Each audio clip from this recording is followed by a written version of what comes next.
10 જૂન આસપાસ ગુજરાતમાં ચોમાસાનું આગમન થશે. હવામાન નિષ્ણાંત મલાલ પટેલે આગાહી કરી છે. આજથી મહારાષ્ટ્રના અનેક ભાગોમાં ચોમાસું સક્રિય થશે. 10 જૂન આસપાસ ચોમાસું વલસાડ નજીક પહોંચી શકે છે. 12 થી 15 જૂન આસપાસ ચોમાસું સક્રિય થશે. 15 થી 22 જૂન દરમિયાન રાજ્યમાં ભારે વરસાદની આગાહી છે. મહત્વનું છે કે મહારાષ્ટ્રથી ગુજરાત તરફ આગળ વધતું ચોમાસું હજુ નબળું છે. હવામાન નિષ્ણાંત મલાલ પટેલે આગાહી કરી છે કે આજથી મહારાષ્ટ્રના અનેક ભાગોમાં ચોમાસું સક્રિય થશે. 10 જૂન આસપાસ ગુજરાતમાં ચોમાસાનું આગમન થશે. સાથે 15 જૂન બાદ રાજ્યના મોટા ભાગના વિસ્તારોમાં ભારેથી અતિભારે વરસાદ થઈ શકે છે.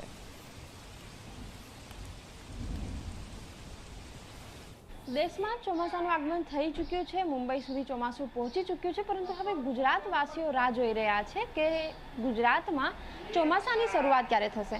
આપણી સાથે આગાહીકાર અંબાલાલ પટેલ ઉપસ્થિત છે. એમની સાથે વાતચીત કરીશું. એમને પૂછીશું કે ચોમાસાની શરૂઆત ક્યારથી થશે. ન્યૂઝ 24માં સપના ચોમાસાની શરૂઆત ક્યારે થશે? હવે ચોમાસું લગભગ આગળ વધશે.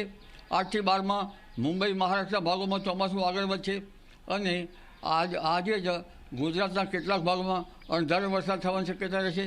પરંતુ તારીખ 10મીએ એક હળવું ચોમાસું વલસાડ સુધી આવી શકે.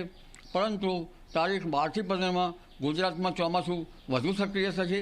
15 જૂન આસપાસ વધારે સક્રિય થશે અને 12 થી 13 જૂનમાં દક્ષિણ સૌરાષ્ટ્રના ભાગો, સૌરાષ્ટ્રના કેટલાક ભાગો, આ ઉપરાંત ખંભાતના ભાગો અને ભરૂચના કેટલાક ભાગમાં, તેમજ વડોદરાના અને મધ્ય ગુજરાતના કેટલાક ભાગમાં, પંચમહાલના કેટલાક ભાગમાં વરસાદ થવાની શક્યતા રહે છે.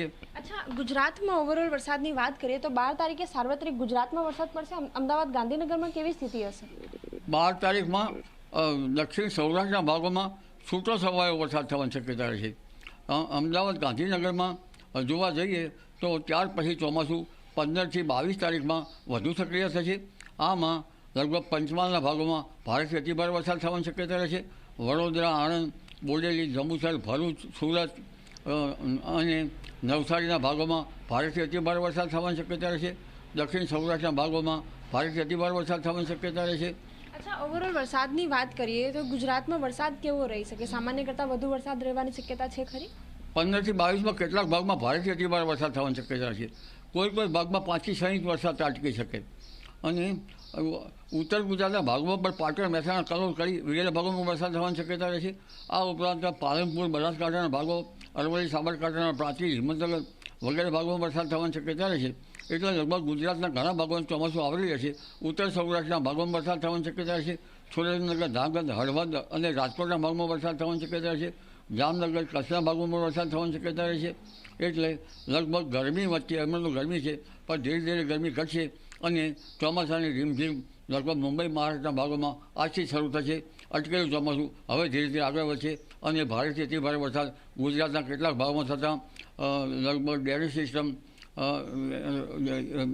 દુરસ્ત કરવી ઈચ્છ રહે અને પાણીની નિકાલ વ્યવસ્થા કરવી જનધનને યોગ્ય રહે. જી બિલકુલ. તો હવે જે લોકો પણ ચોમાસાની રાહ જોઈ રહ્યા હતા એમની માટે આ સારા સમાચાર છે કે ચોમાસાની શરૂઆત થઈ જશે. જે ચોમાસું કે જે મુંબઈ સુધી હતું એ હવે ધીમે ધીમે ગુજરાત તરફ આગળ વધશે. અમદાવાદમાં જગન્નાથજીની રથયાત્રા માટે અખાડાઓ